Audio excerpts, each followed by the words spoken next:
Here's part 2 to the video with the wedges and with the Beyond Meat burger. So I'm about to heat up the pan. And what I'm going to do is I'm going to start to prepare the burger. I'm going to season it. But the burger takes 4 minutes each side.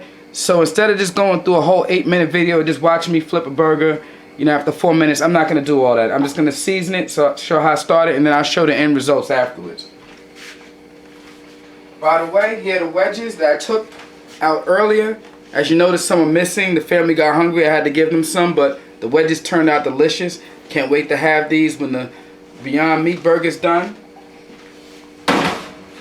Like I said, I'm making my own trademark sandwich. You heard of the Big Mac? This is the Big Whack. I mean, the Big Hack. LB Life Hacks. Big Hack. That's what it is. Let me get it right. Alright. Anywho, that should be heated up enough. Let's throw some grapeseed oil. I like to coat the pan with a little bit of grapeseed oil.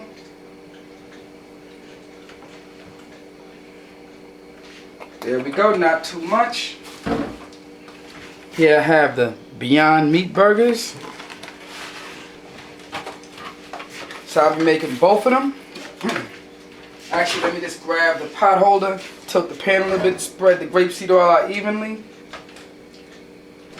There we go. There we go. Might be a little bit too much. Let me pour a little bit of oil off.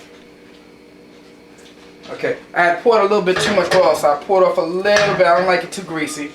There we go. Let's put in the burgers.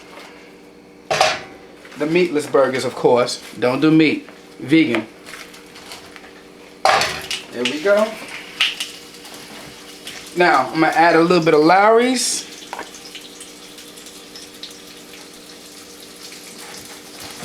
I'm going to add some turmeric. Can't get enough of this stuff. Love turmeric. All day. There we go. Bam. Got the onion powder.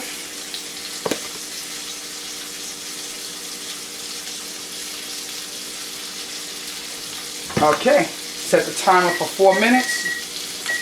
Alright, so once the timer goes off for 4 minutes, I'm going to flip the burgers. But in the meantime, while they're cooking, I like to just press it down a little bit. Make sure they cook evenly. Even when I used to eat real meat, let's say red meat, which was like 20 years ago, I never liked my stuff, you know, medium. I always liked it well done. Same thing with these burgers. You know, if you just leave it and you let it cook and you don't really press it down, it can end up a little red. I don't like that. Even though it's not meat, still don't like anything red. So I push it down. I like to make sure every bit of it is cooked. So once again, I'm going to stop the video here. Flip it after 4 minutes. I'll add some more seasoning once I flip it. And after that, I'm going to put the burger together and I'm going to show you. Oh, and I got a surprise too for the bun. Wait till you see I got a special bun I love. To the next video. Peace.